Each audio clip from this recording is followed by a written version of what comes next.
아, 인사를 드릴까요? 여기 앉으시죠. 자리.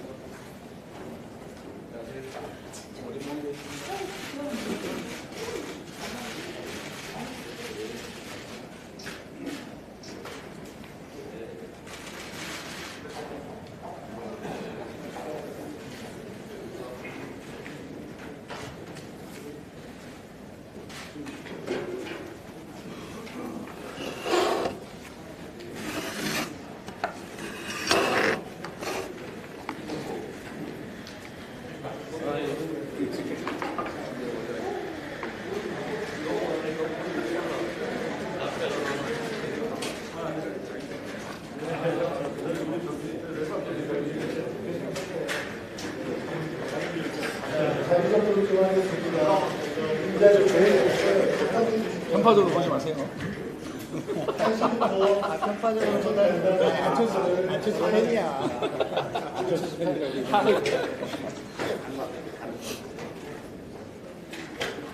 잘 들어야 돼, 끝까지.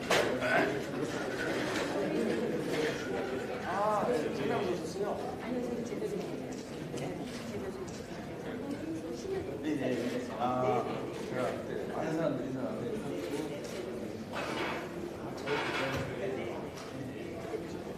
예.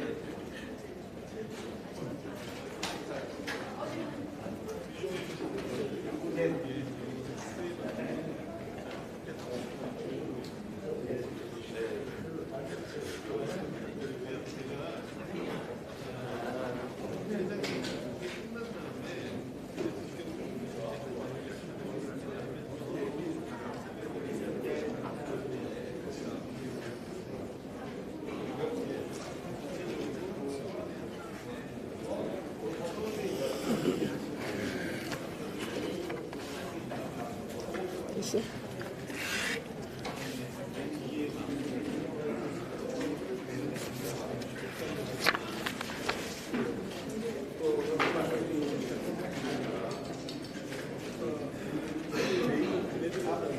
메일을 받았으면 제가 제가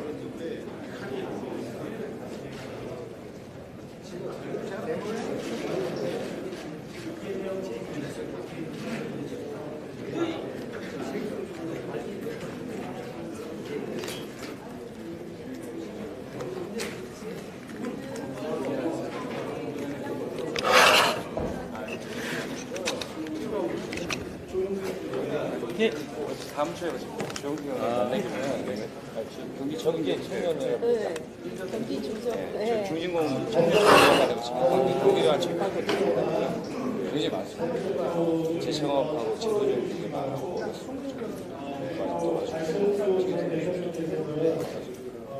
행사 때문에 바로 오시자마자 수면 생각하고 가실 때 이렇게 인사를 드리겠다라고 미리 이야기 말씀을 저한테 드리려고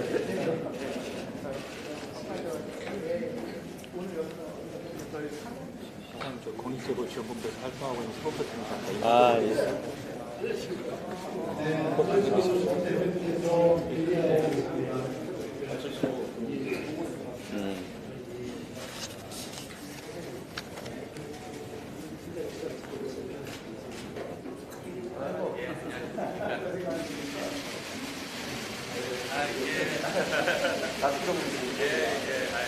선생님들한테 서울대 출입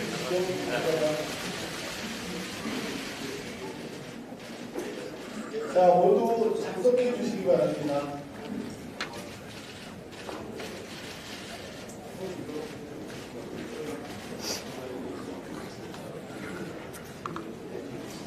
지금부터 정책 간담회를 시작하겠습니다. 자, 모두 자리에 앉아주시기 바랍니다.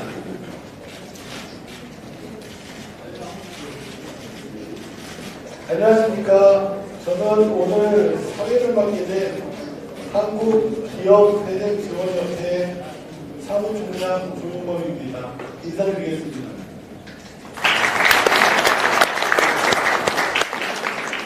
먼저 공직의례를 해야 하나 장소및 시각관계로 생략하고 진행하는 점 양해 부탁드립니다. 우선 우선 간략하게 사단법인 기업회생협회에 대해 경과 보도를 드리겠습니다. 본협회는 2014년 2월 한국기업회생협회로 설립되었습니다. 설립 목적은 경영환경의 악화로 파산위기에 놓인 중소기업을 다각도로 지원하고 위기에 처한 중소기업들의 권익을 보호하기 위하여 설립되었습니다. 2014년 법무부 산하 사단법인으로 인가를 받았고 2016년에는 한국기술개발진흥원과 공동사업으로 기술 이전을 희망하는 약 50개의 회생기업에 대한 수요 발굴단 사업을 성공적으로 완수하기도 하였으며 또한 재도전 기업 연계 공공기술 지원 사업을 완료하였습니다. 특히 주목할 만한 성과로는 회생기업의 자금 지원을 위해 유황과 연계하여 위기에 처한 회사에 80억 이상의 투자 지원을 성사시키기도 하였습니다. 향후 저희 협회는 여기 참석하여 주신 대선 주자님들의 정책 의지에 힘입어 국회 및 유관기관과 연계하여 폐저거래사회, 재도전 기업 선도를 위한 위기기업 지원 특별법 발의를 추진할 예정이며 기업회생 공공펀드 조성 사업을 제안하고 2017년 1차 공공펀드 조성 목표 100억 달성을 현실화할 것입니다.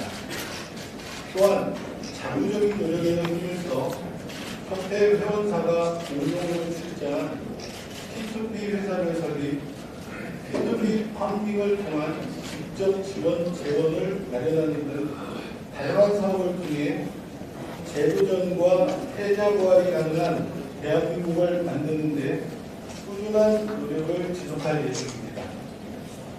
이상 간략하게나마 본 협회의 경과보고를 드렸습니다. 다음으로는 오늘 정책 간담회의 주최자인 한국기업회생지원협회 협회장을 맡고 계시는 조봉구 협회장을 소개해 드리겠습니다. 여러분, 조봉구 회장님을 큰 박수로 맞이해 주시기 바랍니다.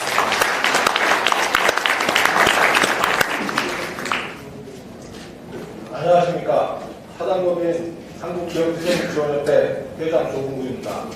요즘처럼 어렵고 힘든 시기에 이렇게 많은 기업인들이 참석해 주신 것은 대선 주자 여러분에 대한 기대와 소망을 가지고 그에 대한 지지를 하시기 위해 모이신 것으로 생각하고 감사드립니다. 먼저 중소기업과 회생기업에 대해 깊은 관심을 가지고 참석해 주신 대선 주자님, 더불어민주당 대선 예비후보 이재명 시장님을 소개해 드리겠습니다. 저 소개해 준 거예요? 반갑습니다. 예.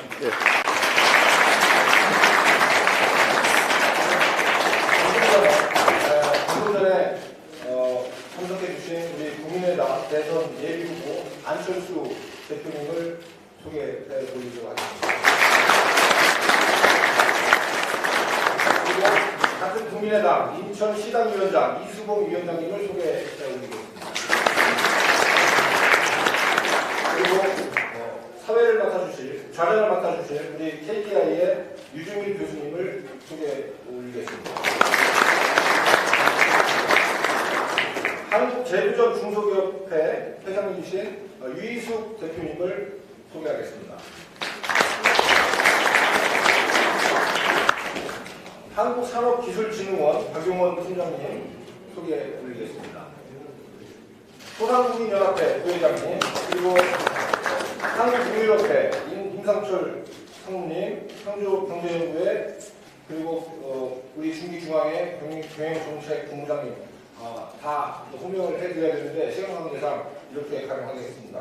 또한 공정사회정책연구원의 조원희 대표님도 참석해 주셨습니다. 너무 많은 분들이 이렇게 참석해 주셔가지고 진행이 좀 매끄럽게 소개를 해주셔서 정말 죄송하게 생각하고 다른 분들 되게 와주신 정말 그 마음으로 저희가 다 받도록 하겠습니다. 오늘 대선 주자 여러분들을 모시고 중소기업과 기업회생으로 재도전하는 기업을 위한 정책 발표와 공약 그리고 중소기업인들의 요청사항에 대해서 간담회를 진행할 예정입니다. 중소기업 및 재도전 기업을 발전시켜 좀 더 나은 대한민국, 정말 모든 국민이 잘 살 수 있는 대한민국이 될 수 있도록 여러분들의 지속적인 관심을 부탁드립니다. 감사합니다.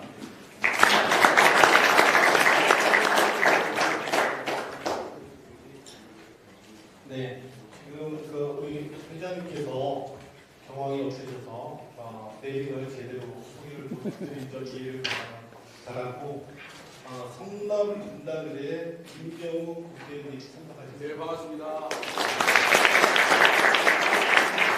수원 18구 김영진 국회의원님 참석하셨습니다.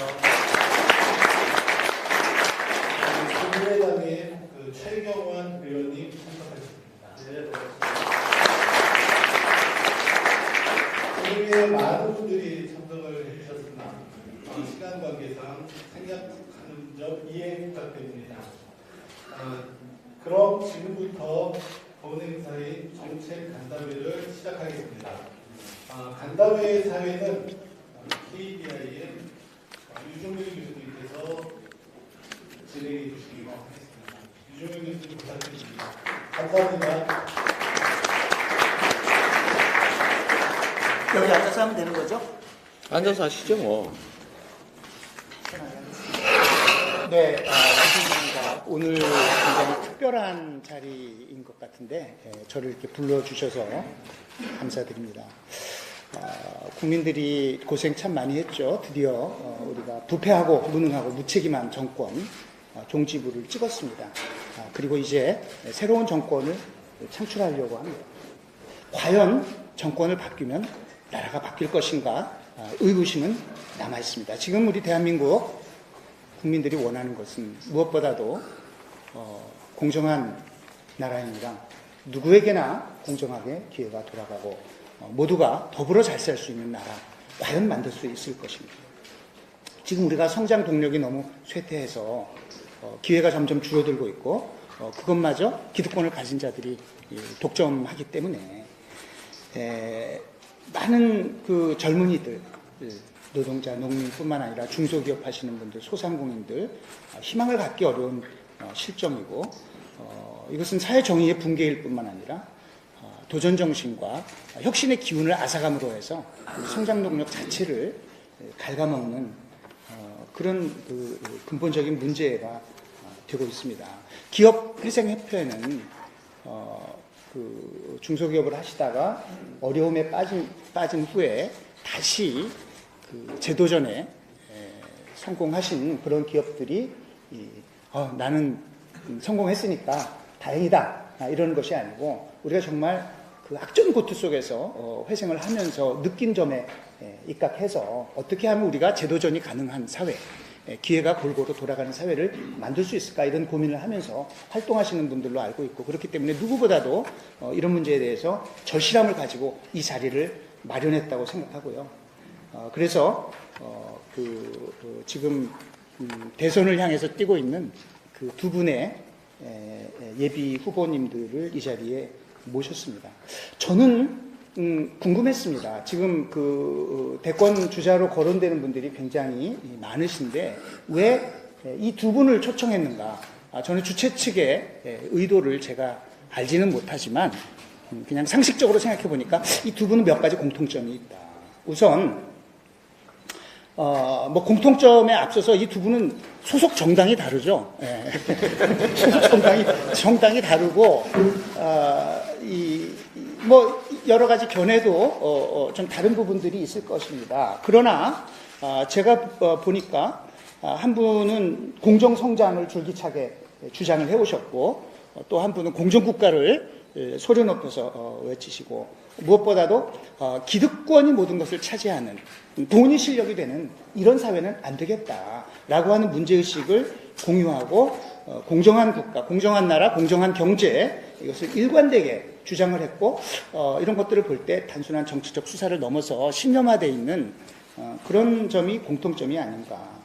또 정치하시는 분들이 원래 말씀들은 잘 하시는데 그래서 과연 실천할 것인가. 이제 그런 부분에서 이 두 분은 굉장히 실천력을 보여주신 이 자수성가하신 분들 아니에요? 우리 안철수 후보님 뭐 다 잘 아시는 대로 벤처를 통해서 성공했고 또 과연 정치 할 수 있겠는가 여러 가지 고비도 맞았습니다만은 우리나라의 다당제를 어떤 이렇게 정착시키는 하여간 정치 벤처도 지금 절반의 성공을 했다고 할까 그런 것 같습니다. 우리 이재명 후보님은요 너무나 잘 아시는 대로 성남시에서 거의 재정 파탄에 이르렀던 성남시를 재정을 복구하고 여러 가지 복지 정책을 과감하게 실시하고 시정에서 정말 많은 것을 보여주셨죠. 그뿐만 아니라요. 이분도 벤처기업인이세요. 금융 벤처 전에 하신다고 과거에 어떤 대통령이 얘기한 적도 있었는데 주빌리 은행이라고 하는 벤처 기업을 굉장히 성공적으로 안착시키는데 큰 역할을 하셨고요. 참고로 그 은행의 대표는 저입니다. 단지 이 은행은 돈을 버는 게 아니고 돈을 좀 쓰는 거라서 그렇지만은 만든 지 1년 반밖에 지나지 않았는데 무려 6,500억 원 정도의 악성 부실 채권 탕감을 했고 간접적으로 한 것까지 하면 2조 원 이렇게 했습니다. 세 분은 이 두 후보는 어떻게 보면 여의도 정치에서 지금 우리 여의도에 있습니다만은 좀 아웃사이더라고 할 수 있겠죠. 이 여의도 정치에서 뿌리를 받고 거기서 자라나온 분이 아니시고 변방의 뭐라고요? 장수. 변방의 장수? 네. 이제 한양 도성에 거의 다 들어왔습니다. 아, 그렇습니까? 여의도까지 오셨으니까. 네네. 그리고 우리 안철수 후보님은 다 아시는 대로 국민들이 신물나는 여의도 정치 말고 좀 새 정치를 보고 싶다 그래가지고 좀 끌려 나오신 그런 분이고 마지막으로 한 가지 더 공통점이 있는 것 같습니다. 두 분 다 당선 가능성이 굉장히 높은 후보다.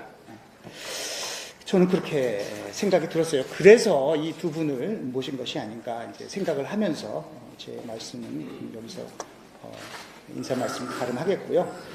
두 분 경선 후보님들이 여러분한테 좀 정책도 소개하고 인사 말씀 드리는 시간을 갖겠습니다. 약속에 따라서 먼저 이재명 후보님이 말씀하신 한 5분 정도, 7분 정도. 네. 근데 모든 게 선배 있는 우리 안철수 전 대표님 먼저 하시죠. 아닙니다. 말씀하십시오. 아니. 그때 먼저 하시죠. 저 사회자가 왕입니다.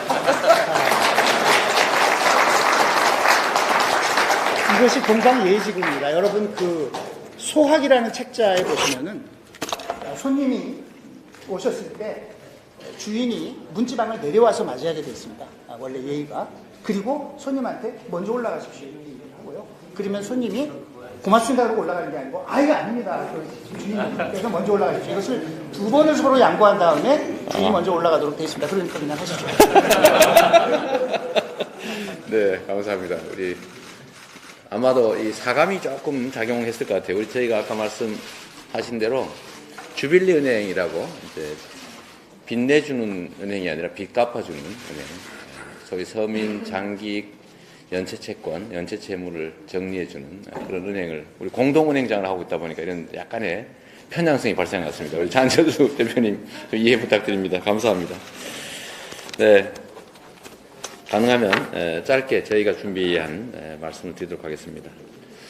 저는 대한민국 정치, 경제 상황이 매우 어려운데 그 핵심적인 원인은 권력 행사에 있어서 소수의 강자 중심의 정책을 수행했고 또 다수의 약자들에 대한 배려가 부족했기 때문에 생긴 현상이다 이렇게 생각합니다. 원래 권력이란 강자들의 횡포를 억제하고 다수의 약자들을 부양해서 함께 살아가게 하는 것이 그 본질적 기능인데 불행하게도 대한민국의 정치 권력은 소수의 강자들을 위해서 복무했다라고 볼 수밖에 없습니다. 그게 박근혜 최순실 게이트라고 하는 것으로 극적인 형태로 드러났고 결국 국민들이 여기에 대해서 대대적 시정을 요구하는 촛불을 들어서 결국 대통령이 강제 퇴임당하는 그야말로 전무후무한 일이 벌어졌습니다.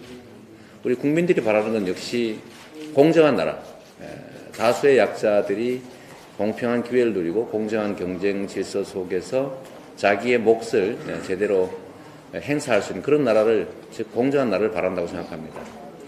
경제정책 영역에서도 보면 실제로 이 억강부약이라고 하는 정부 정책의 기조가 제대로 관철되지 않고 있습니다. 즉 정부가 어떤 지원 정책을 하든 예를 들면 산업 경제 정책을 수립하더라도 꼭 다소수의 경제적 강자, 즉 재벌 대기업 중심의 경제 정책을 주로 취하고 다수의 중소기업들, 특히 우리나라 고용의 75% 이상을 담당하는 중소기업에 대해서는 좀 방치하거나 오히려 피해를 입히는 방향의 정책을 해왔다고 생각됩니다.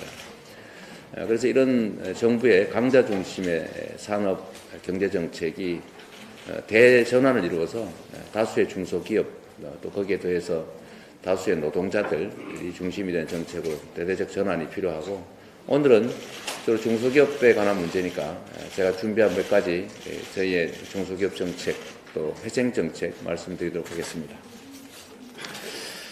지금까지 전 세계의 경제 정책의 방향이 이제 소수의 대기업들을 집중 지원하면 거기서 상당한 이제 영업이익을 포함한 성장이 가능하고 그러면 그게 자연스럽게 중소기업과 노동자들, 국민들에게까지 흘러 들어갈 것이다 라고 하는 소위 낙수 효과를 기대한 그런 정책이 중심이었는데 불행하게도 이게 이제는 전혀 진실이 아닌 것으로 밝혀졌고 성장 정책의 중심은 우리 안철수 전 대표님께서 꾸준히 말씀하시는 것처럼 공정 경제, 공정 성장에서 온다라고 하는 점에 대해서 저도 전적으로 공감해서 저도 우리 안 대표님이 쓰시던 공정이라는 말을 또 저작권 있는 건 아니시니까 국어사전에 나옵니다. 국어사전에 나오니까 그래서 저희도 공정 경제, 공정 성장 이게 핵심적인 가치라고 생각합니다. 제기할 수 있는 그런 중소기업도 실패가 끝이 아니라 성공의 자산이 될 수 있는 그런 정상적인 경제 생태계를 만들어 가도록 하겠습니다. 이 첫째 제일 중요한 것은 말씀드린 것처럼 역시 지원 정책이 정부의 지원 정책이 지금은 주로 재정 지원도 그렇고 R&D 지원도 그렇고 모든 지원 정책이 재벌 대기업 중심인데 이제는 중소기업 지원 정책으로 대전환할 필요가 있다. 하다못해 R&D 지원 예산도 그야말로 엄청난 영업이익을 내서 투자할 데가 없어가지고 사내 유보금으로 계속 쌓아나가는 재벌 대기업들에 집중할 것이 아니라 그야말로 많은 고용을 유발하고 산업 생태계를 그야말로 풍요롭게 만들 중소기업 지원 중심으로 바꿔야 되겠다라는 말씀 하나 드립니다. 이걸 위해서는 역시 대기업들의 중소기업에 대한 단가 우려치기라든지 또 기술 탈취에 대해서 엄정한 제재를 가하고 이런 기업 범죄를 저지른 것에 대해서는 향후 다시 그 기업 경영에 발을 붙이지 못하도록 하는 그런 조치들이 좀 필요하다고 생각합니다. 두 번째는 저는 제도 설치에 대해서는 크게 좀 중심을 두지 말아야 된다고 생각하는 사람이긴 한데 현재 중소기업을 중심으로 한 정책을 집행하는 정부 부처가 너무 힘이 없습니다. 중소기업청 정도로는 안 될 것 같고 중소기업을 대등하게 대기업 지원 정책에 버금가게 중소기업이 전담할 수 있는 중소기업 전담부에서 저는 소상공인 보호 정책도 매우 중요하다고 보기 때문에 중소기업 소상공인부를 좀 신설할 필요가 있다고 생각합니다. 그래서 중소기업 소상공인부를 설치해서 중소기업과 소상공인에 대한 각종 정책을 다른 부처와 대등하게 할 수 있도록 하겠습니다. 또 하나는 중소기업 활성화 펀드라고 하는 걸 조성해서 운영할 생각입니다. 중소기업 영역의 산업구조 조정 또는 중소기업 영역의 새로운 일자리 창출 또 중소기업의 기술 혁신 특히 중소기업들의 해외시장 개척에 대해서 지원할 수 있는 그런 중소기업 활성화 펀드를 조성하고 이 업무 중에 하나로 재도전, 기업 부활에 이 펀드가 유용하게 될 수 있도록 하려고 합니다. 네 번째로는 선도투자금융공사라고 하는 것들을 저희가 한번 구성해서 운영할 생각입니다. 선도투자금융공사는 중소기업에 집중 투자하는 새로운 펀드가 될 겁니다. 정부의 총괄적인 경제 정보들을 투자 활동에 직접 활용할 수 있게 하는 체제를 구축하고 중소기업의 그야말로 창업, 또 발전, 시장 개척 이런 것들에 대해서 집중 지원할 수 있도록 하겠습니다. 다섯 번째는 이게 보니까 우리 안철수 대표님이 하신 거하고 거의 똑같아져 버렸는데 이거 베낀 거 아닙니다. 이게 뭐냐면 중소기업의 전업으로 종사할 중소기업 산업기관요원을 저희가 10만 명 양성하겠다라고 발표를 했는데 보니까 4차 산업혁명을 대비한 10만 명 기관요원. 그래서 너무 마음이 잘 통하는 것 같아요. 역시 아이디어란 좋은 생각을 가지면 좋은 똑같은 게 나오는 것 같습니다.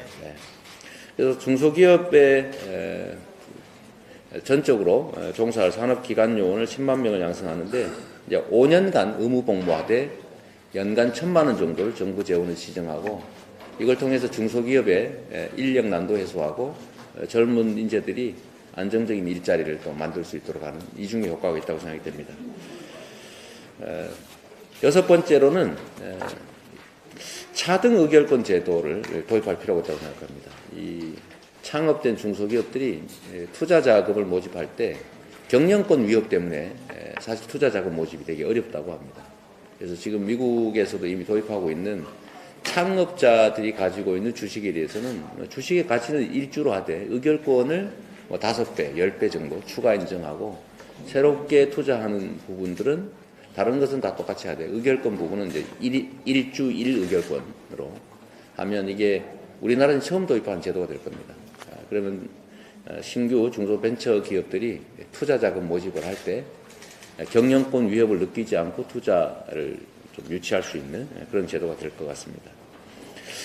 일곱 번째는 독립중소기업들의 혁신체제를 구축해야 되겠다라는 겁니다. 지금은 재벌 대기업들에 종속되어 있는 하청, 이렇게 납품업체들은 어쩔 수 없지만 그 외에 독립중소기업들에 대해서는 전 세계의 다른 기업들과 경쟁할 수 있도록 집중적인 지원 정책이 필요하다고 생각됩니다.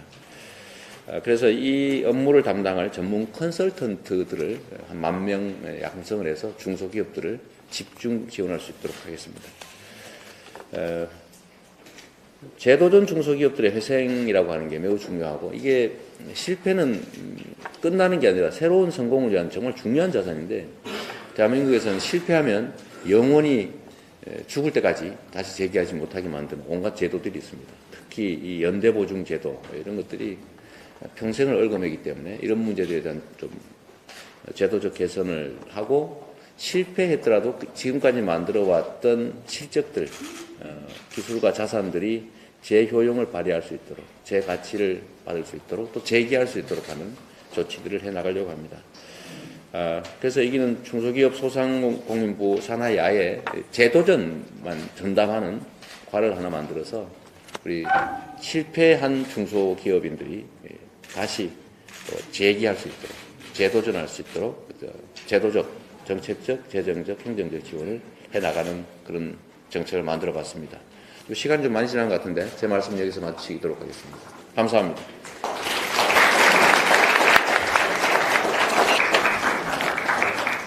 안철수 후보님 말씀 듣도록 하겠습니다.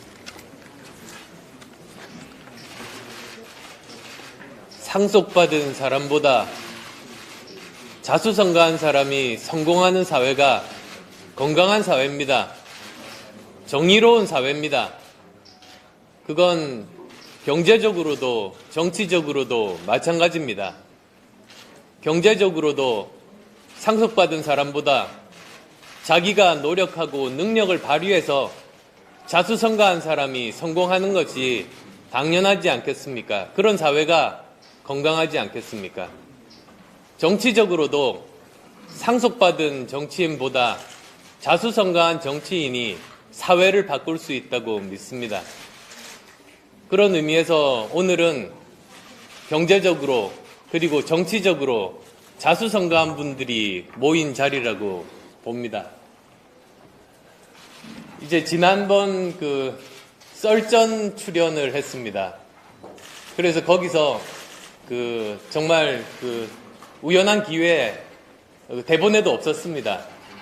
1, 2, 3번 정치인 중에서 누구와 친구가 되고 싶으냐 질문이 나와서 저는 뒤돌아볼 것도 없이 2번 생각할 필요도 없이 이재명 시장님이라고 그랬습니다.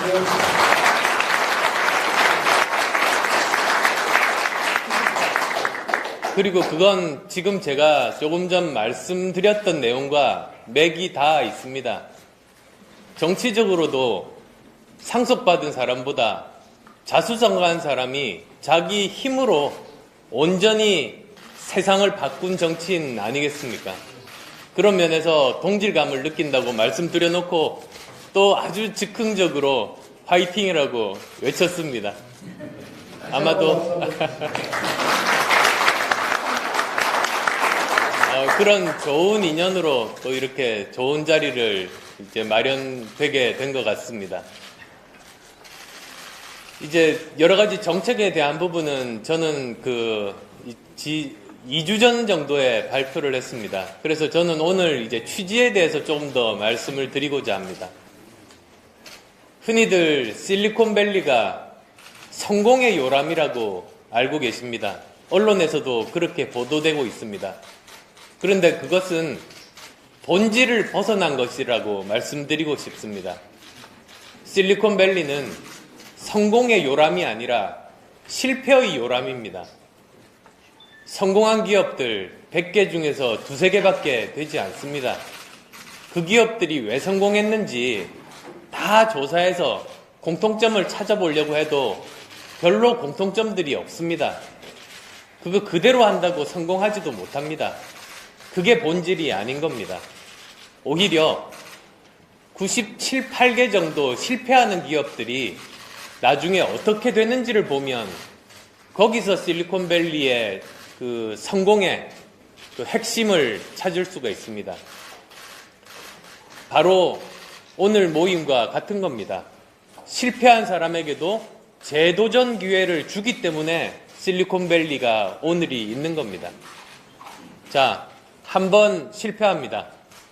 그런데 다시 한번 재도전 기회를 준다고 생각해 보십시오.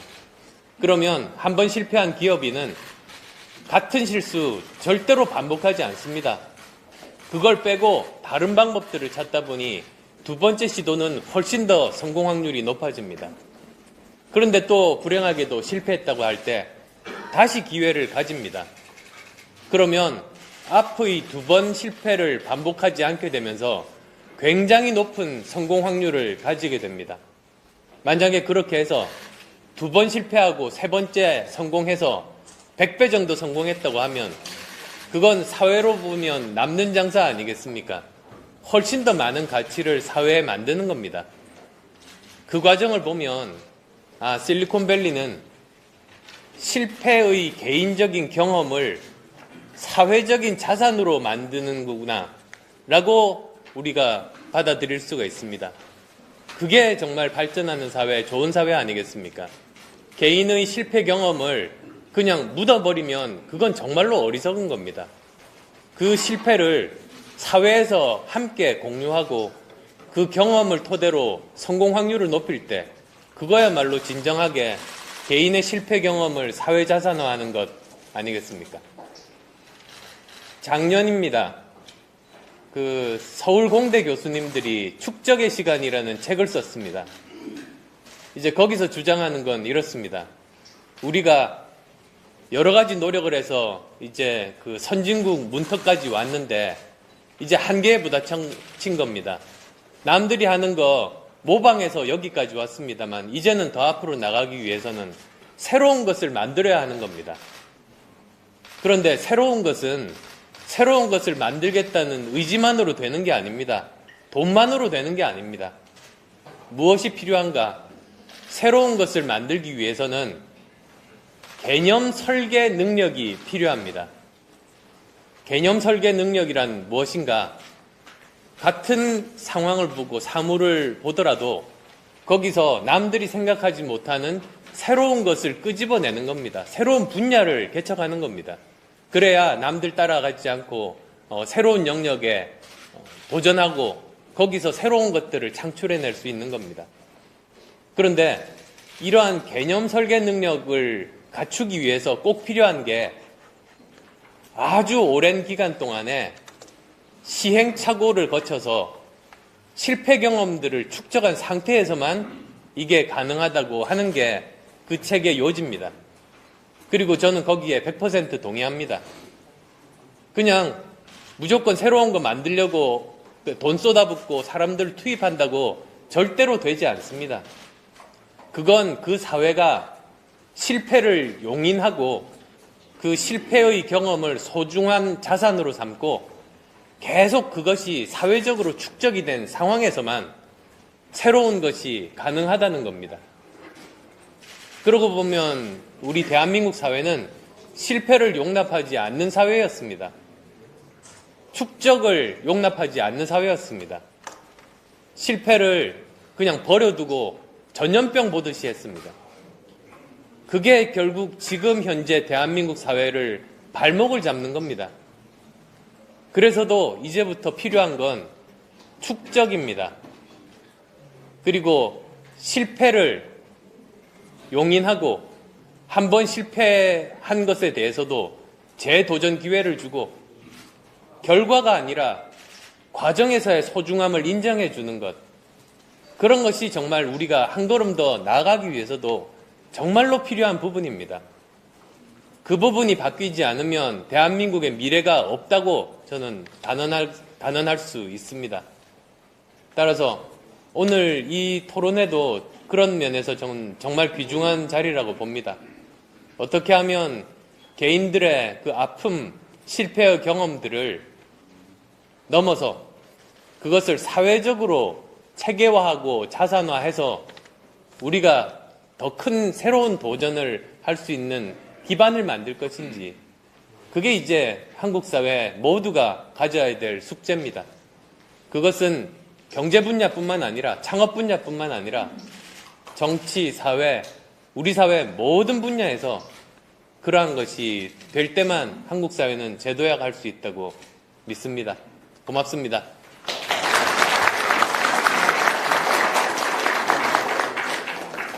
네. 이정민 교수님 잠깐 소중한 분 두 분 그렇게 하십시오. 예. 더불어민주당의 재윤경 의원님 모셨습니다. 저와 쪽에 국민의당의 손금주 의원님 모셨습니다. 감사합니다. 이상입니다. 우리 안철수 의원님께서 축적의 시간 얘기를 하셔서 저도 그 책을 참 감명 깊게 봤고요. 평소 생각하던 것들을 아주 공대 교수님들이 얘기를 해주셔서 참 정말 중요한 얘기다. 그런데 뭐 최근에 교육 개혁에 관해서도 말씀을 하셨지만 우리는 어렸을 때부터 정답을 맞춰야 되는 교육, 거기서부터 바로 실수를 허용하지 않고 실패를 허용하지 않는 이제 그런 사회 시스템이 돼 있는데, 정말로 이런 철학과 가치를 공유하고 그것을 또 이런 실천력을 가지고 그런 이 두 분이, 제가 아까 또 마지막에 강조했지만 이 두 분의 공통점 마지막으로 뭐라 그랬죠? 당선 가능성이 매우 높은 두 주자가 이 자리에 와 계시니까 정말로 좋은 기회인 것 같습니다. 여기 참석하신 기업인들께서 이 두 분께 질문도 드리고 또 건의도 하고 그런 시간 잠깐 갖도록 하겠습니다. 자유롭게 발언 신청해 주시기 바랍니다. 네, 질문 준비하시는 시간에 제가 우리 안철수 후보님 말씀에 정말 공감을 하셨죠. 공감의 표시를 한번 하려고 합니다. 제가 얼마 전에 이제 상속 시대를 끝내고 개척의 시대를 열자, 이런 말씀 잠깐 드린 적이 있어요. 방송 토론에서 그런 말씀 드렸는데, 이 말씀이 그 말씀이지 않습니까?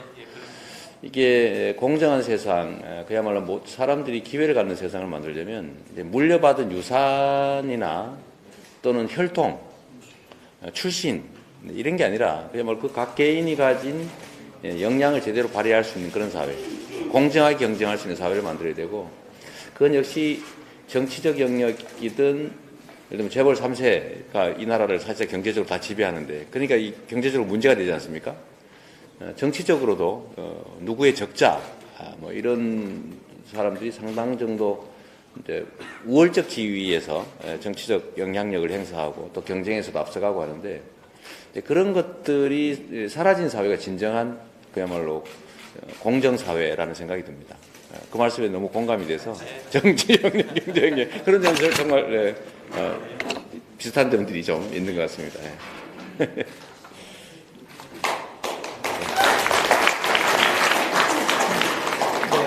제가 이 두 분 모시고 이 토론회를 하다 보니까 갑자기 걱정이 하나 생겼어요. 만약에 우리 안철수 후보님께서 국민의당 후보가 되시고 또 이재명 후보님께서 민주당 후보가 되시고 대선 본선에서 서로 경쟁을 한다 그러면 무슨 TV 토론 같은 거 시켜도 말이죠. 서로 생각이 같다, 공감한다. 계속 이렇게 하면 국민들은 이거 참 어떻게 해야 되나, 이런 걱정이. 그렇습니다. 네, 질문 건의 해 주시죠. 누구신지 잠깐 자기소개 해 주시고요. 창조개발자협의회 회장맡고 있는 박준국입니다.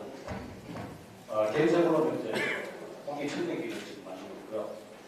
저희들 이제 기술을 바탕으로 창업을 준비하는 사람들의 모임인데 한 5,000명 정도 되는데 하다 보니까 문제들이 창업 제로부터 성장하는 과정에 문제들이 너무 많아서 이 자리에 말씀드릴 시간이 아마 없을 것 같습니다. 그래서 두 분이 혹시 제가 하고 연락할 수 있는 연락처를 주시면은 제가 그걸 잘 그 중에 저희들이 꼭 필요하다는 게 사실은 정신입니다. 기업가 정신을 저희들이 이제 초등학교부터 할 수 있도록 제도를 지금 하고 있는데 일부를 하고 있는데 제도가 좀 시켜줬으면 좋겠고요. 아까 신반 양성 하신다는데 저는 이스라엘 같은 데는 분은 창업의 결합입니다.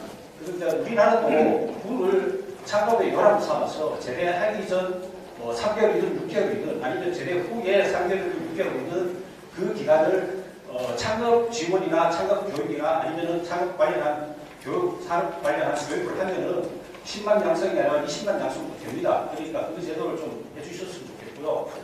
지금 제일 걸림돌들이 되는 게 이제 시험과 인증 이런 규제 관련들이거든요. 그런데 실제로 이제 규제를 철폐하라고 얘기를 하면서도 규제가 철폐를 안 되는 이유가 규제를 감시하는 데가 협회나 단체입니다. 그러니까 자기 단체의 이익을 위해서 하다 보니까 이제 그렇게 자꾸 늘어나는 경향이 있습니다. 그래서 이 기회에 다음 기회에 말씀하신 협회나 이런 단체들 관련한 것, 그다음에 이제 지원기관이 사실은 지원을 하는 게 아니고 오히려 갑질하는 경향이 상당히 있습니다. 그래서 그것도 좀 한번 봐주셨으면 좋겠고요.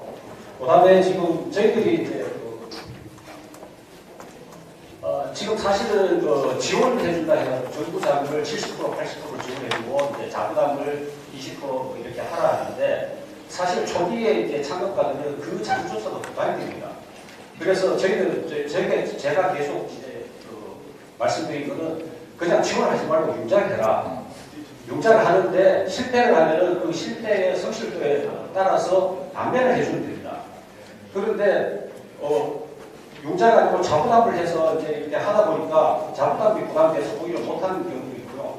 중간에 관리기관에서 가져가는 비용이 상당히 많습니다. 그래서 실제로 창업가에 도움이 안 되는 경우도 좀 있거든요. 그래서 그런 경우는 정말 100% 융자해서 지금 SK에서 그런 것을 하고 있습니다. SK에서는 선정이 되면은 2천만 원을 그냥 묻지도 안 하고 그냥 주고 그다음에 한 1억 5천 2억 이런 정도는 지원을 해주는데 성공을 하면 받게합니다.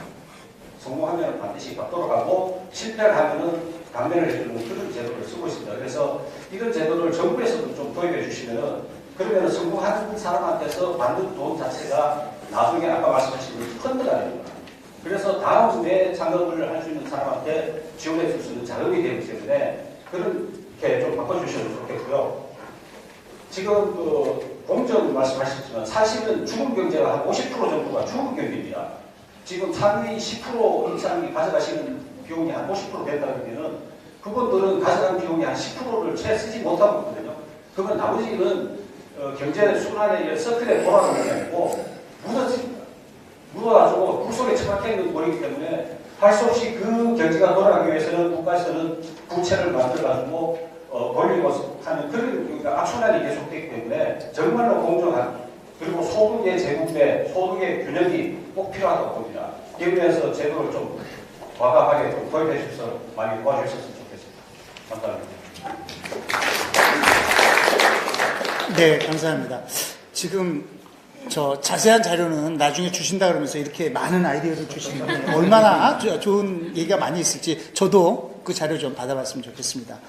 그 하나하나 다 답변하자면은 이제 좀 시간이 제약이 있어서 워낙 바쁘신 분들이라 그렇게 하기는 좀 어려울 것 같고요. 한 2분 정도 말씀 더 듣고 좀 총괄적으로. 네. 예, 우리 저 제도전 협회 유희숙 회장님. 중소기업청 산하의 한국제도전 중소기업 협회장을 맡고 있는 유희숙이라고 합니다.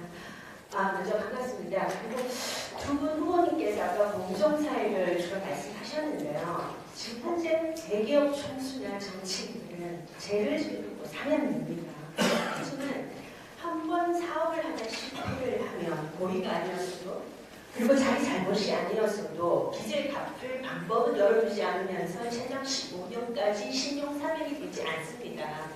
그래서 성실하게 기업을 운영했던 분들의 신용에 대한 문제는 앞으로도 굉장히 좀 차별화시켜서 적용을 해야 되고요. 아까 이재명 후보님께서 그 제도전을 전문적으로 하는 컨트롤 타워나 부처의 필요성을 말씀을 하셨는데 거기에 덧붙여서 국세청, 감사원까지도 같이 들어올 수 있는 제도전 산업위원회도 같이 만들어야 됩니다. 지금 현재는 IMF 때 그리고 벤처분 때, 키코 사태 때 자기 의지와 상관없이 사업에 문제가 됐던 기업 CEO분들이 현재는 너무나 많은 고통을 받고 있는데 굉장히 사회화된 규범들이 적용이 지금 되어 있지 않다 보니까 중소기업청에서 이걸 해결을 못하고 그리고 금융위원회에서는 굉장히 난감해하고 이런 사례들이 너무 많습니다. 그래서 이거는 정말 전용 특화된 부처에서 사례별로 이거를 통합적으로 해결할 수 있는 그런 제도전 사면위원회가 필요하고 그렇다면 이분들의 연령이 다 지금 현재 구동층이 50대들입니다. 두 국민들이 많이 감안해 주셨으면 감사하겠습니다. 그리고 두 번째, 현재까지 그 기업 대표분들의 연대보증 금지 법안은 발의가 됐는데 아직까지 법제화가 안 되고 있지 않습니까? 이 중소기업을 바라보는 시선의 두 분 후보님들은 정말 의지를 가지고 실행력을 보여주셔야 됩니다. 내년 공약을 분명히 해주셔야 됩니다. 대선 주자로서 기업 대표 연대보증 금지 법안 통과시키겠다. 그거 해주셔야 되고요. 그 다음에 그게 공평성의 문제라면 아까 어머니 말씀하셨지만 돈을 끝까지 벌게 해서 끝까지 상환할 수 있도록 만들어주면 되지 않겠습니까? 지금도 길을 모르면 지금 현재 내비게이션도 만들어서 길을 잘 찾아가도록 만들어주는데 지금 저희는 새로운 기업가들이 얼마나 미지의 길과 모르는 길을 개척자들 오시고 지금까지 고생하면서 오고 있는데 오히려 그거를 막게 한다면 걸어서 가게 하는 구조를 만들어주면 된다고 생각을 하고요. 그리고 세 번째, 대기업과 다르게 중소기업은 자금과 조직이 너무 부족하지 않습니까? 그렇다면 앞으로 기업을 하는데 왜 맨날 신용을 먼저 못 씁니까? 기업을 하게 하려면 그 기업 아이템이 뭐고 어떻게 사업을 잘할 수 있는가 굉장히 오케스트라 지휘자 같은 이런 안목으로 가져야 되는데 그런 판단들을 할 수 있는 그걸 만들어 주셔야 됩니다. 그렇다면 현재 중요한 아까 말씀드린 것처럼 연대보증 금지 법안이 발의가 돼야 되고 진행돼야 되고 그다음 두 번째는 정말 중소기업이 부족하지만 잘할 수 있는 길들, 협업, 네트워크, 보안 문제를 어떻게 해결해 나갈 것인가 이런 부분을 염두해 주셔서 실행력 있게 보여주셨으면 감사하겠습니다. 이상입니다. 말씀 너무 잘하시네. 네. 저쪽에 마이크 좀. 먼저 하시겠어요? 예. 저는 지금 한국능률협회에서 근무하고 있습니다. 거기서 일자리 창출 업무를 하고 있습니다. 저희 기업은 그동안 55년 동안 기업 컨설팅 교육을 이루었습니다. 개인적으로 한 17년 전부터 대한민국 없는 직업을 개발해서 지금까지 한 25개 직업을 개발해서 누군가에게 희망을 주고 대한민국 새로운 일자리 창출을 받고 있는데 오늘 두 가지 맞추겠습니다. 말씀드리겠습니다. 그런 차원에서 한 가지 아이디어를 좀 드리시고, 하나는 우리나라의 일자리 정책이라는 부분에서 좀 더 처음부터 뭔가 좀 정리가 되게 되는 게 있습니다. 갑작스럽게 이런 일자리를 정하다 보니까 체계가 너무 없는 부분도 있어서 그걸 알려드리고, 첫 번째는 중소기업 관련된 문제입니다. 아마 우리 안철수 대표님 같은 경우에도 법인세를 냈던 경우 있지 않습니까? 지금까지 누적으로 보면 최소 몇백억, 몇천억 냈을 거라고 봅니다. 이렇게 기업을 하시다가 법인세를 수백억, 수천억 냈는데 내가 기업을 하다가 보도가 났어.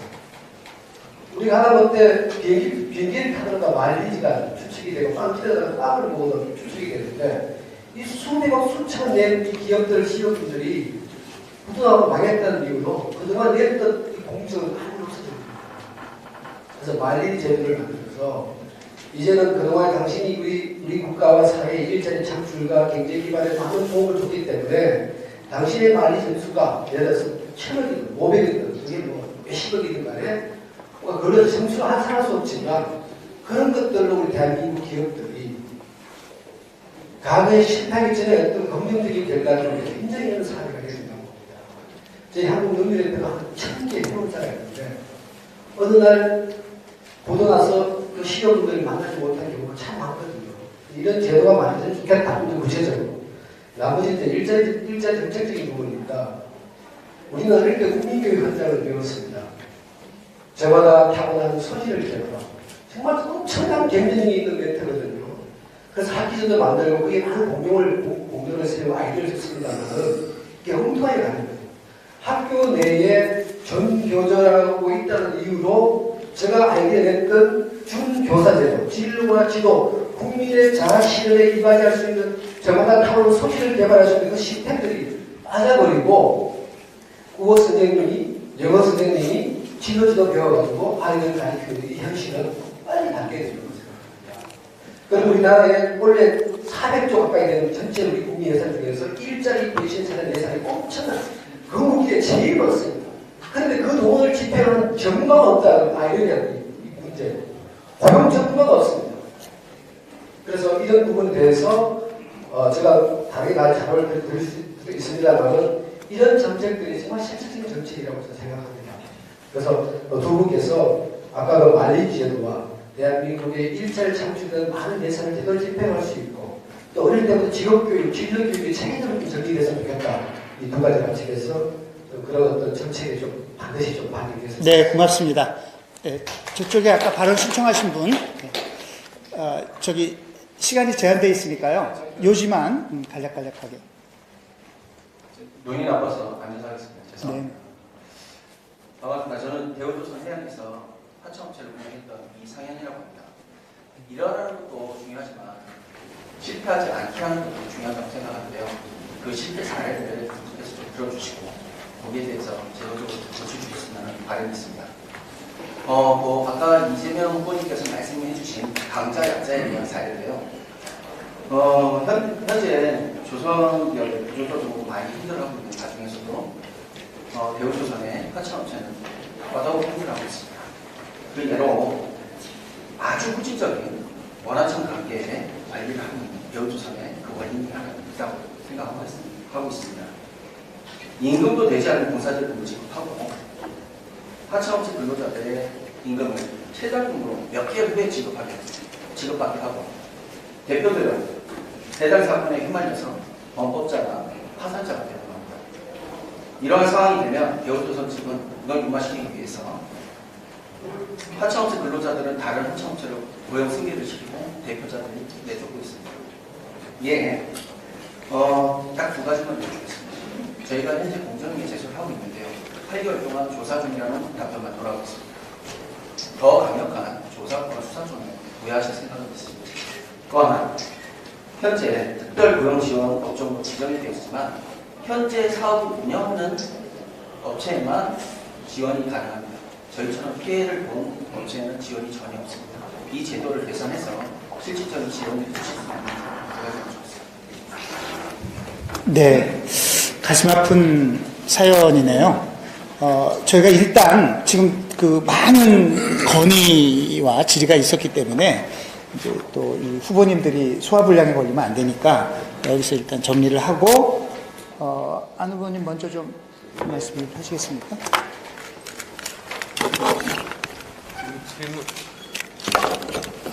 지금 질문해 주신 부분들 다 세보면 한 12개 정도 됩니다. 근데 뭐 다 드릴 시간적인 여유는 없어서 한 분당 하나 정도씩만 4개 정도만 제가 더 답을 드리고 또 이재명 시장님께서 또 다른 측면에서 답을 드리면 좋을 것 같습니다. 우선은 이제 첫 번째로 기업가 정신 말씀하셨습니다. 저는 기업가 정신 교육 초등학교 때부터 반드시 포함되어야 되고 대학교 교양과정에 의무적으로 해야 된다고 믿는 사람입니다. 왜냐하면 기업가 정신 교육이 경영학 교육이 아니기 때문입니다. 보통들 착각합니다. 기업가 정신하면 경영자 마인드로 착각합니다. 그런데 이제 질문하시는 분은 정확하게 알고 계신 것 같은데요. 그게 그런 게 아니지 않습니까? 오히려 기업가 정신은 불확실한 이런 상황에서 본인이 스스로 판단하고 행동으로 옮겨서 지금까지 없었던 새로운 것을 만드는 일련의 활동들이 사실은 기업가 정신입니다. 그래서 이런 것들이 바로 4차 산업혁명 시대, 이제는 지금까지처럼 암기 위주로 그리고 그 산업화 인재 양성하는 그런 교육이 아니라 정말 미지의 세계를 본인이 스스로 판단하고 헤쳐나가기 위해서는 저는 가장 적합한 교육이다. 이것은 확대되어야 된다는 입장을 가지고 있습니다. 그리고 제가 이제 교육 개혁에서 가장 중요한 것이 창의 교육입니다. 창의 교육을 하기 위해서 지금의 초중고 12년 학제를 바꾸자고 주장했고, 그리고 그렇게 형식 틀만 바꾸는 것이 아니라 그 내부에서의 교육을 기업가 정신 교육, 소프트웨어 교육, 독서 교육, 토론 교육 등을 통해서 이제 창의 교육으로 바꾸자라고 지금 이미 저는 이야기하고 있습니다. 그 다음 또 두 번째로는 연대보증제 폐지입니다. 저도 똑같은 생각입니다. 연대보증제 폐지돼야 됩니다. 연대보증제 때문에 사실은 한 번 실패한 사람이 재도전 기회 가지지 못하는 것 아니겠습니까? 실리콘밸리 같은 경우에 일단은 다들 투자를 받아서 기업을 경영합니다. 그러다 보니 회사가 잘 안 될 때 주주들을 불러서 다들 회사 정리하는 동의를 받고 그 절차를 밟으면 주식회사가 뭡니까? 원래 자기가 투자한 만큼 유한 책임을 지는 겁니다. 그러면 자기가 투자한 것만큼만 사실은 손해를 보고 다시 시작할 수 있습니다. 재도전하는데 아무런 제약이 없는 겁니다. 문제는 우리나라 대부분의 기업들이 실리콘밸리처럼 투자받아서 기업을 하는 것이 아니라 빚을 얻어서 기업을 하게 되는 게 가장 근본적인 문제입니다. 빚을 얻다 보니까 담보를 요구하게 되고, 담보가 있으면 사업을 왜 하겠습니까? 그래서도 처음에 담보가 없다 보니 대표이사가 신용보증, 개인보증을 서게 되는 겁니다. 그러다 보니 회사가 망하게 될 때 주주들 다 불러서 동의를 받고 실리콘밸리처럼 똑같이 정리 절차에 들어가더라도 회사의 빚이 100% 개인 빚이 되면서 이제는 신용불량자로 전락하고 다시는 이제 그 재도전할 수 없게 되는 구조적인 문제가 있습니다. 이런 것들에 대한 사실 정부에서 이해가 있으면 이거는 저는 당연히 폐지돼야 된다고 보는 입장입니다. 세 번째로는 이제 그 일자리 예산 부분 말씀을 주셨는데요.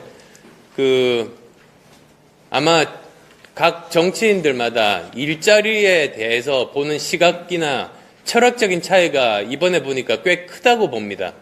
무슨 뜻이냐면 어떤 분은 이렇게 말씀하십니다.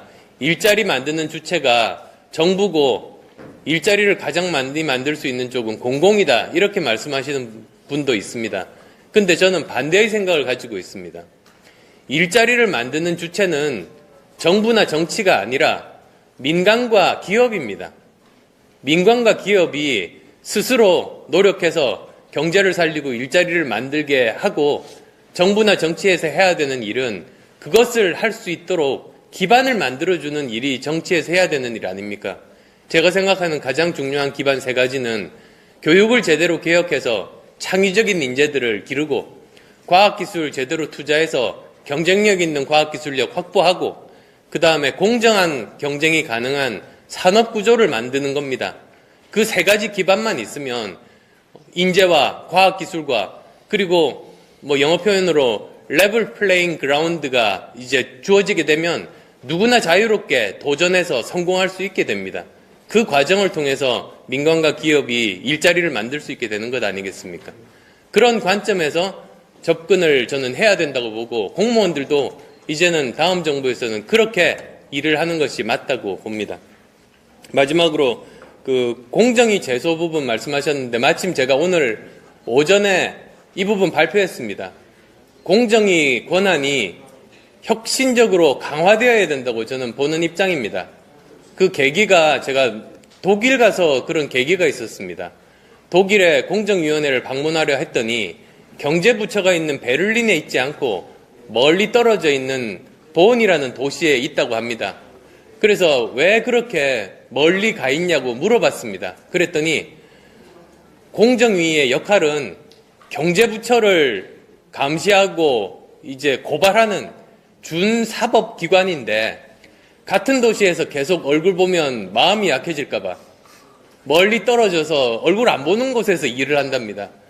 저는 그거 보고 정말 절감했습니다. 우리나라가 얼마나 잘못 생각하고 있는지를. 우리나라는 이 공정거래위원회가 경제부처의 한 부처로 출발했습니다. 그리고 그러다 보니 이제 경제부처의 오른팔 역할을 하는 겁니다. 검찰이 아니라. 그리고 이번에 세종시로 경제부처가 옮겨갈 때 정말로 사이좋게 아무 생각 없이 같이 갔습니다.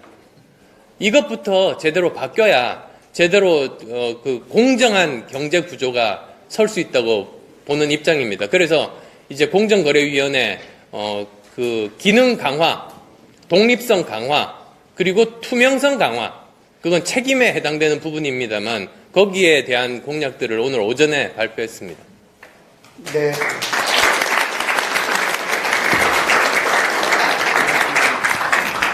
처음 시작했던 그 주제에 마찬가지로 공정한 시장, 평평한 운동장 말씀을 해주셨고, 제가 사조 하나만 붙이자면 저는 이제 그 박영수 특검이 정말로 열심히 그 휴일도 없이 일했잖아요. 그래서 크게 그 박수를 보내고 했습니다만은 딱 한 번 제가 실망했던 적이 있어요. 그것은 그 이재용 부회장에 대해서 구속영장을 처음 청구하면서 뭐라고 얘기를 했냐면은 경제냐 정의냐 고민을 하다가 정의를 택했다 이렇게 얘기를 하셨는데, 정의를 바로 세워야지, 공정한 시장을 만들어야지 사실은 경제가 사는 건데, 우리 사회에 너무 많은 분들이 이걸 잘못 생각하고 심지어 우리 특검에서까지 그런 얘기를 했었다 하는 생각이 나서 말씀을 드리고요. 우리 이재명 후보님. 네. 또 경제인 출신이시기도 하고 벤처 기업으로 또 대성공을 하신 정치인이셔서 경제 분야에 대해서 아주 해박하고 또 좋은 대안들을 많이 가지고 계신 것 같습니다. 제가 배울 게 많다는 생각이 드네요. 근데 다 미리 말씀하셔가지고 할 게 없어서. 네. 저는 이제 이 말씀하신 중에 이제 몇 가지만 좀 보완해서 말씀드리도록 하겠습니다. 아까 이 군수산업을 좀 민간 산업과 뭔가 융합해서 할 수 있는 길을 열어야 된다, 이런 말씀 하셨던 것 같아요. 네, 장병이 제대할 때. 네. 네.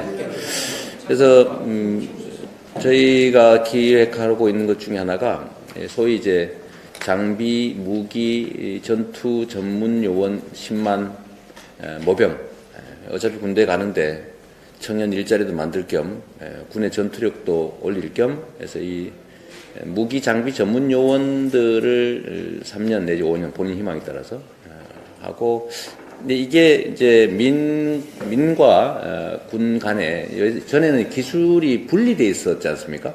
요즘은 이걸 이제 복합적으로 이제 민이 군 기술을, 군이 민의 기술을 같이 쓰는 이런 공룡 시대로 지금 전환되고 있기 때문에 이 모병되는 전문 무기 장비 전문 요원들을 사실 전문가로 양성을 해야 되니까 군도 양성을 하는데, 그게 이제 민간의 소위 군수산업 또는 기술 개발에 접합될 수 있게 하면 아마도 좀 자연스럽게 이 청년들의 일자리 문제 또 교육 문제가 어느 정도는 해소될 수 있을 것 같고, 또 복무기간 복무와 또 민간의 소위 군수 관련 산업이 좀 지원을 해주면 아마 같이 협업이 좀 상당 정도 가능하지 않을까 하는 그런 생각을 저희도 갖고는 있습니다.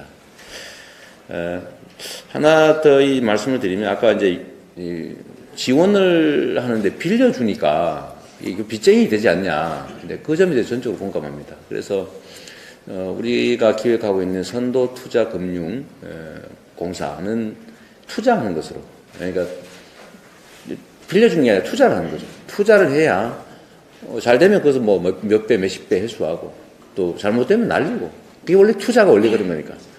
원금 보장 투자 원래 이런 건 없는 거잖아요. 그건 투자가 아니죠. 뭐 일종의 갈치인데 정부 영역에서부터 좀 이렇게 단순한 금융 지원 또는 대출 뭐 이런 게 아니라 실질적으로 손익을 분담하는 투자가 원활하게 될 수 있도록 하는 게 중요하다고 생각됩니다. 그게 결국은 이제 실패한 기업들이 다시 다시 재기할 수 있도록 또 새 출발할 수 있게 하는 길이라는 생각이 듭니다. 우리 유희숙 회장님께서 제가 정말로 공감하는 말씀 많이 하셨는데요. 왜 강자들은 다 사면 되는데 약자들은 사면이 안 되냐. 강자들이 실제로 사면 되죠. 뭐 형사적으로 사면 되지만 예를 들면 대규모 소위 공적 자금 뭐 이런 걸로 기업을 구제해도 이 중소기업은 대상이 거의 안 돼요. 그죠? 주로는 대기업들. 그래서 이런 정책이 좀 강자들 중심이 아니라 약자들 다수 중심으로 가는 것이 이 예산 집행의 효율성 측면에서 좀 바람직한 것 같습니다. 제도전을 위한 사면위원회, 제도적 사면위원회, 뭐, 이 말씀하셨는데 공감하고요. 투자 영역에서 연대보증은 공통으로 다 없애면 서로 불편하지 않습니다. 근데 있는데 안 하게 하려는 게 정말로 어렵죠. 그래서 아예 금지하는 게 저는 맞다고 생각합니다. 그리고 더 말씀을 드려도 그렇고 해서 아까 능률협회 말씀에 고용, 실업, 뭐 취업, 뭐 이런 관련 예산이 한 20조 가까이 되죠.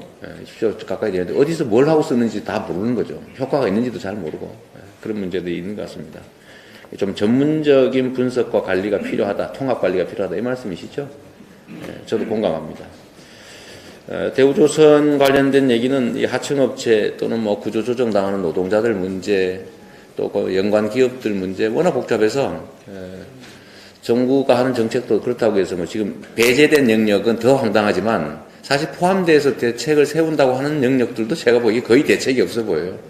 근데 거기서도 아예 배제되고 있는 영역들이 있으니까 저렇게 힘들어 하시는데 저는 조선 또는 뭐 해운 이쪽이 만약에 기업의 이익이라고 하는 측면보다는 국민 경제와 고용 확대 또는 고용 유지라는 관점에서 접근했더라면 훨씬 더 적은 비용으로 훨씬 더 많은 효과를 냈을 거라고 생각합니다. 주로 지금까지 정부의 재정 지원 정책도 그렇고 산업 정책이라고 하는 게 언제나 이 소수의 그 기업 자체를 중심으로 지원 정책을 하다 보니까 거기에 연관되어 있는 뭐 관련 기업들이나 하청 기업, 납품 기업들 또는 뭐 소속된 노동자들 여기가 일방적으로 희생되는 방식으로 좀 진행이 되어 와서 예산 집행의 효율성이 매우 떨어졌다고 생각해요. 그런 점에 대해서 근본적인 대반성이 필요하다라는 말씀으로 제 말씀은 드리는 건 마치도록 하겠습니다. 감사합니다. 이 두 분 후보들이 즉각적으로 이렇게 답변하시는 게 깊이가 있어서 참 준비가 많이 되신 분들이구나 하는 생각이 들고 또 시간이 제약되어 있다 보니까 다 다루지는 못했는데 처음에 말씀해 주신 분 저는 이제 예를 들면은 이제 규제가 협회나 뭐 이런 사람들이 기득권자들이 자기 기득권을 지키기 위해서 여러 가지 규제를 한다. 그런 말씀도 하셨고 지원한다고 하는데 막상 지원하는 게 아니라 갑질하더라 이런 말씀도 하셨는데 그것이 이제 현장에서 진짜 느끼는 중요한 얘기들이 거기 담겨 있는 것 같고요. 이 자리에서 다 못 다루지만은 말씀하신 대로 전달을 해주시면 저도 이분들한테 그렇게 전달하도록 그렇게 하겠습니다. 이게 약속된 시간이 다 지나서 뭐 얘기를 더 많이 하고 싶습니다만은 한정이 돼 있으니까 한두 분만 꼭 이 얘기를 하고 싶다는 분 있으면은 신청해 주십시오. 아주 간단하게 해주셨으면 좋겠습니다. 공정하는데 공정중에 늦게 오신 의원님 인사시킵니다. 네? 공정이 아니고 중소기업을 기업청이 아니고 부로 승격해서 장관 대통령 직속으로 하지 않으면 안 될 것 같고요. 그리고 흥진공은 없애버리고 없애버려야죠. 그리고 시중은행에 인건비나 이런 것만 지원해도 전국의 그 건물 인건비 유지 자료 그 돈만 아껴도 이제 단기다 보면 느끼는 것은 한국에서는 기업이 이 소상공인이 성공할 수 있는 것은 운이 좋거나 처리가 깨끗하게 수익금 소득 흡수를 해서 만들거나 내가 뼛속 깊이 느낀 것은 성인 문제가 아니면 사업을 할 수 없다는 거예요. 네. 네네네. 네, 고맙습니다. 혹시 요 앞자리에 앉은 분들만 말씀하셨는데 뒷자리에 앉아 계시는 기업인들 중에서 네네. 안녕하십니까. 저는 김포에서 밥선대가이라는 중국공장을 운영하고 있는 김태현이라고 합니다. 저희 회사는 5년 전에 회생 절차에 들어가서 들어가서 5년 동안 거친 다음에 작년에 졸업을 했습니다. 그 기간 동안에 너무 힘들게 과정을 겪어왔기 때문에 이런 대재도전 기업에 대해서 대권 주연님께서 말씀해 주신다고 해서 건의사항을 잠깐 갖고 왔는데 준비해 놓으신 내용이 그대로만 시행해 주시면은 실패를 본받아서 새로운 비전으로 향해서 갈 수 있는 나라를 만드실 것 같습니다. 그런 느낌을 많이 받았고요. 여기 가져온 다 건의사항은 제가 말씀드리지 않겠습니다. 중소기업의 요새 너무 힘듭니다. 주문도 매일매일 떨어지고 중국, 미국, 나서서 일본 다 우리나라를 협박하고 있습니다. 그래서 제 주위의 기업인들은 이런 얘기를 합니다. 어느 당이 집권을 하느냐, 정권을 탈취하느냐엔 관심이 없다고 하는 분이 많습니다.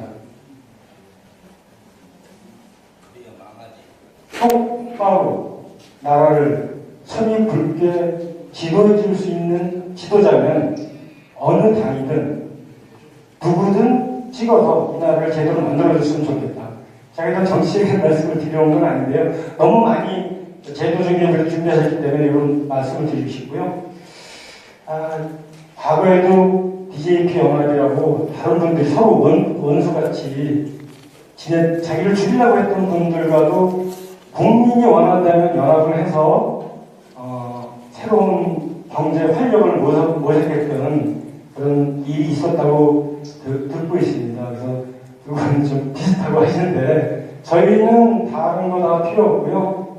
나라 편안하게 다른 생각 가지신 분들이 조금 협치를 해가면서 나라를 잘 이끌어 주셨으면 하는 것밖에 없습니다. 중소기업 열심히 일해서 세계 나가서 돈 벌을 수 있게 이런 정책을 펴주시길 간곡히 부탁드립니다. 네, 이상입니다.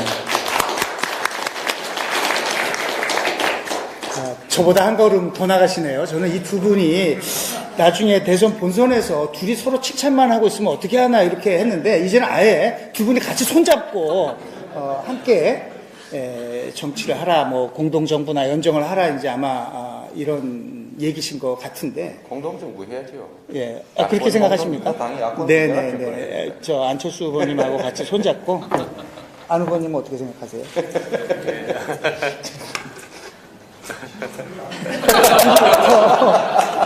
같이 손잡고 협치하시겠습니까? 같이 본선에서 경쟁하면 그거야말로 좀 미래를 위한 경쟁이 되지 않겠습니까? 그렇게 되면 얼마나 좋을까 싶습니다.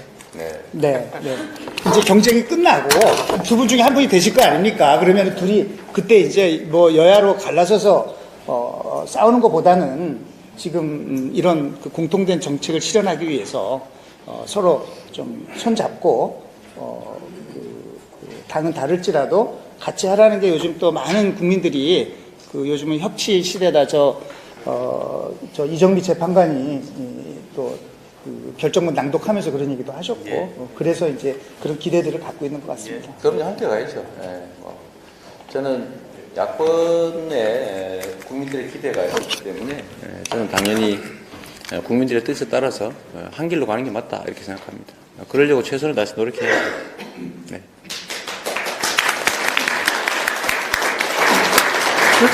그런 의미에서 두 분 저 악수 한번 하시겠습니다. 제가 저 증인이 되고. 증인으로. 예.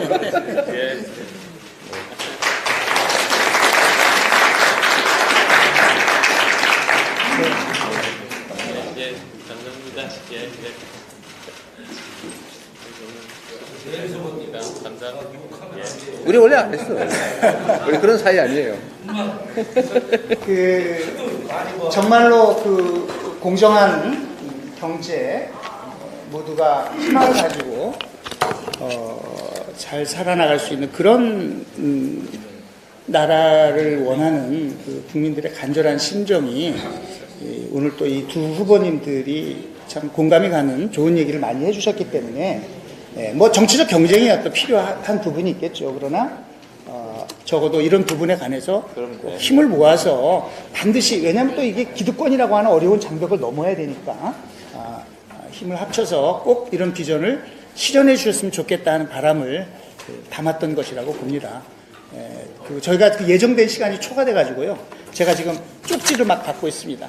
빨리 마무리하라, 이런 것이었으니까 마지막 마무리 인사 말씀 30초씩만 듣겠습니다. 우리 안철수 후보님.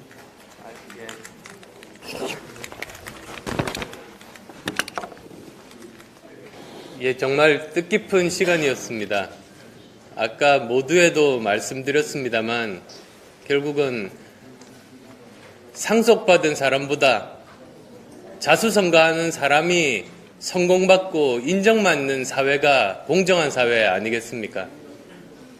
그런 사회 만들기 위해서 제 모든 것 바치겠습니다. 고맙습니다.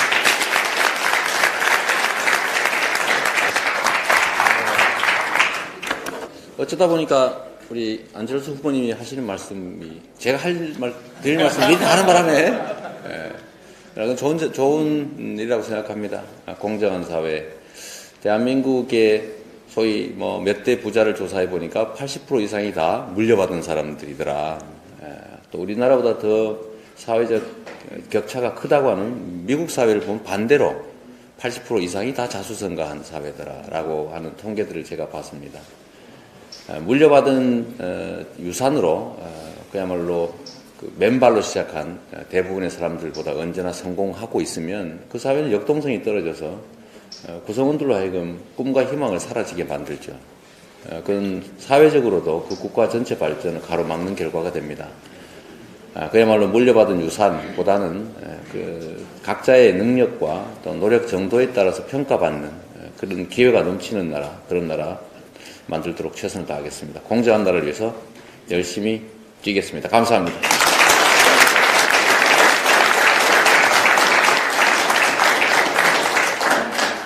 저보고 무슨 경제민주화의 아이콘이다 이런 얘기 하기도 하는데요. 경제민주화를 위해서 기득권의 횡포를 막는 것, 재벌 개혁하는 것 중요하죠. 그러나 그것 못지않게 중요한 것이 약자들이 또 힘차게 살아나는 것입니다. 중소기업이 크고 또 한번 실패했던 사람들이 그것을 자산 삼아서 더 큰 성공을 이뤄낼 수 있고 하는 그것이 또 다른 더 중요한 경제민주화의 내용이다. 이런 차원에서 제가 오늘 이 자리에 함께 했고요.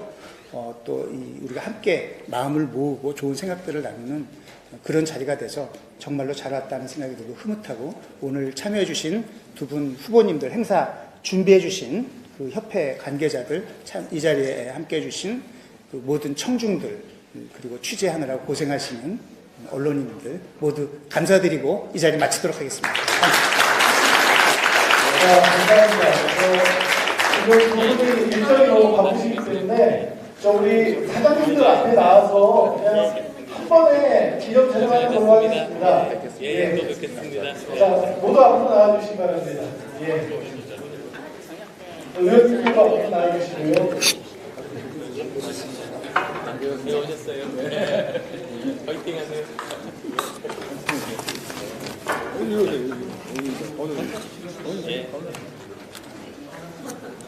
자, 사진 촬영하겠습니다. 예, 사진 해주시고요. 자, 우리 화이팅 한번 할까요? 안철수, 이재명, 안철수, 화이팅! 화이팅! 다시 한번! 안철수, 이재명, 안철수, 화이팅! 화이팅! 네, 감사합니다. 감사합니다. 네, 고맙습니다. 예, 이것으로 고생하셨습니다. 감사합니다.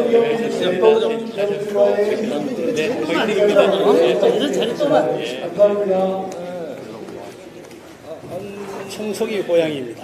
그러세요? 예, 말씀은 많이 들었고, 저는 시대 없애는 활동을 하고 있습니다. 그래요? 우리 성남에도 성남에 있어요. 예. P2P 회사를 설립, P2P 펀딩을 통한 직접 지원 재원을 마련하는 등 다양한 사업을 통해 재도전과 패자 부활이 가능한 대한민국을 만드는 데 꾸준한 노력을 지속할 예정입니다.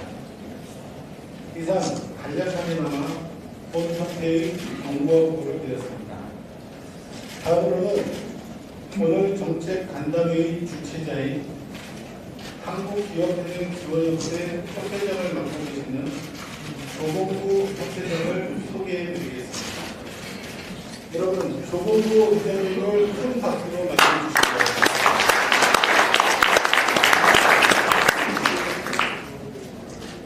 안녕하십니까.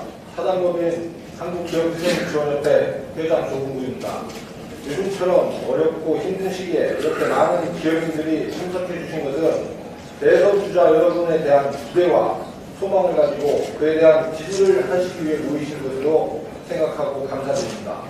먼저 중소기업과 회생기업에 대해 깊은 관심을 가지고 참석해 주신 대선 주자님, 더불어민주당 대선 예비후보 이재명 시장님을 소개해드리겠습니다. 저 소개해 준 거예요? 반갑습니다. 예.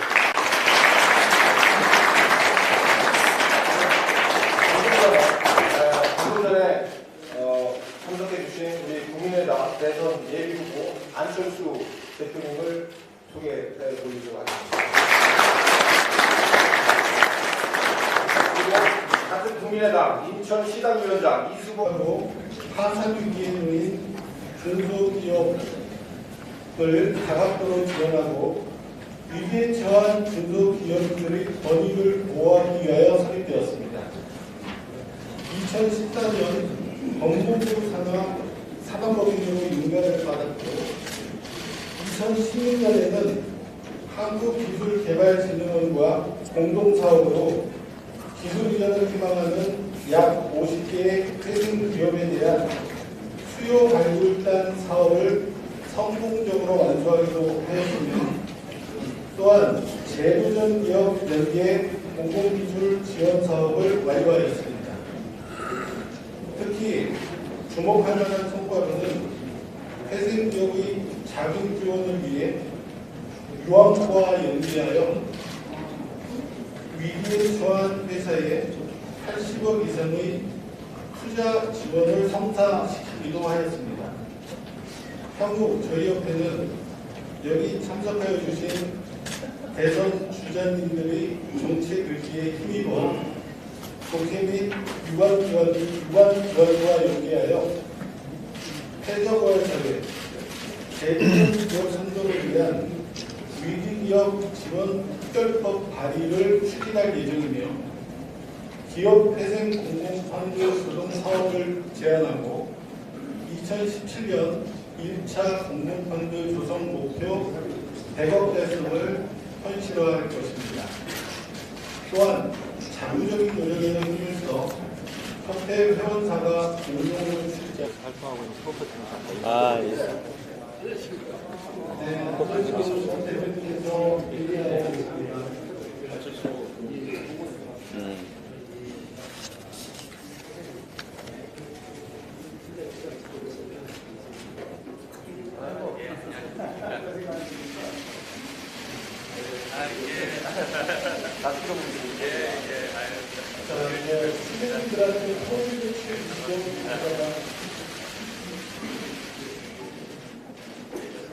자, 모두 작성해 주시기 바랍니다.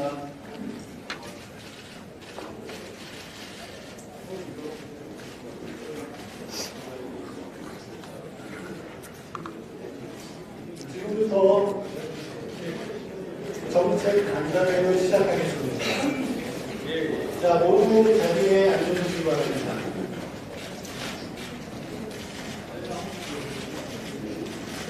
안녕하십니까. 저는 오늘 사회를 맡게 된 한국기업회생지원협회 사무총장 조용범입니다. 인사드리겠습니다.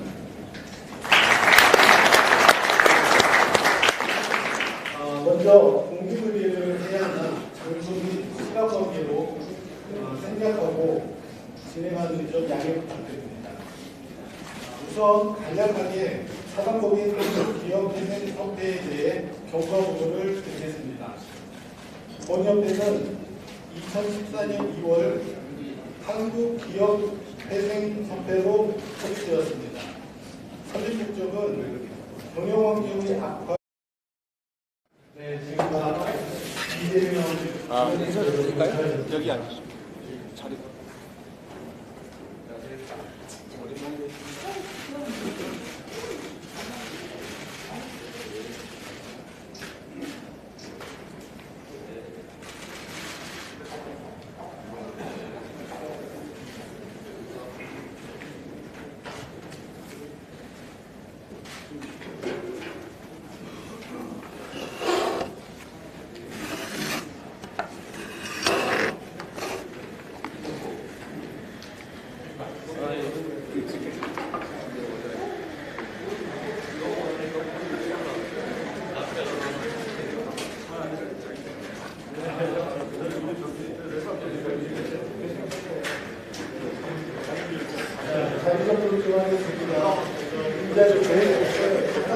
편파적으로 보지 마세요.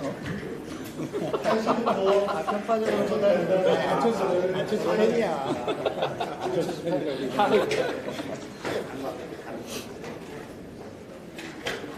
잘 들어야 돼, 끝까지.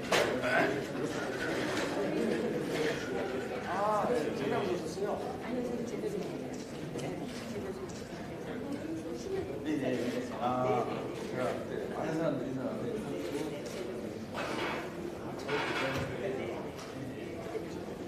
예.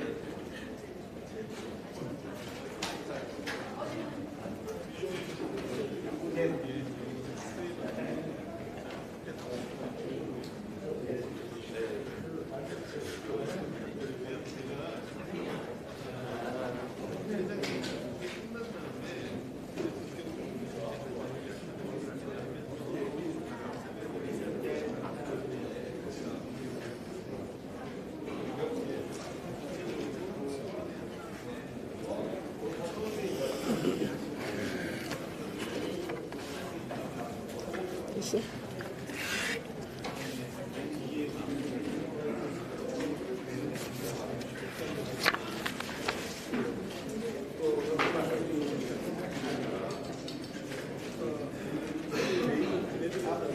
메일은 받았으면 제가 모르겠는데 제가 메모를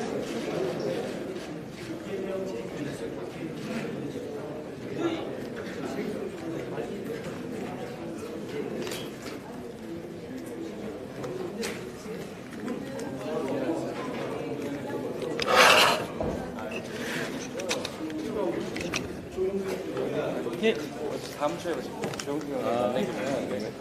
경기 정기 청년회 경기 중정 중진공 청년회가 되고 있습니다. 경기가 7, 8개 되거든요.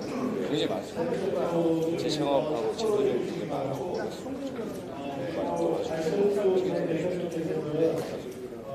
행사 때문에 바로 오시자마자 수면 생략하고 가실 때 여러분께 인사를 드리겠다라고 미리 양해 말씀을 저한테 드리겠습니다.